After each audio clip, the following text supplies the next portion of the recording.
রাজবাড়ীর গোয়ালন্দে ইমাম মাহাদি দাবি করা নুরুল হক ওরফে নুরাল পাগলার বাড়িতে ব্যাপক সংঘর্ষ, ভাঙচুর ও অগ্নিসংযোগের ঘটনার পর এখন সেখানে শুনশান অবস্থা বিরাজ করছে। দরবার শরীফ ও বাড়িটি এখন ধ্বংসস্তূপে পরিণত হয়েছে।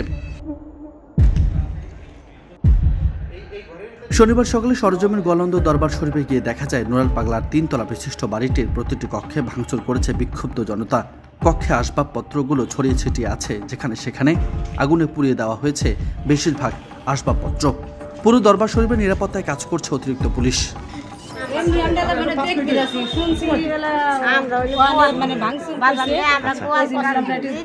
আপনাদের বাড়ি কোথায়?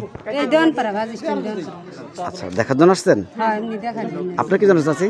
আমি দেখার জন্য আসলাম, আমাকে বাড়ির লোক দৌলত দিয়ে দেখার জন্য আসছি। কালে আসলাম। এর আগে শুক্রবার জুমার নামাজের পর উপজেলার ইনান আকিদা রক্ষা কমিটির ঘোষিত বিক্ষোভ সমাবেশ শেষে বিক্ষুব্ধ জনতা লাঠিসোঁটা নিয়ে নুরুল হকের দরবার শরীফে হামলা চালায়। পরিস্থিতি নিয়ন্ত্রণে পুলিশ, র্যাব ও সেনাবাহিনী ঘটনাস্থলে উপস্থিত হয়। এতে মোহাম্মদ রাসেল মোল্লা নামে এক যুবক নিহত হয় এবং প্রায় 22 জন আহত হয়।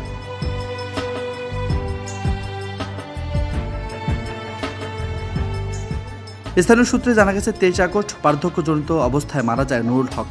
ওই রাতে তার লাশ বিশেষ কায়দায় কফিনে রেখে 12 ফুট উঁচুতে দাফন করা হয়। এই ঘটনাকে কেন্দ্র করে স্থানীয় আলেম সমাজ কবর সমতল করার দাবি জানায়। পরে ইমান আকিদা রক্ষা কমিটি সংবাদ সম্মেলন করে তার দরবারে অনৈতিক কর্মকাণ্ডের অভিযোগ তুলে আলটিমেটাম দেয়।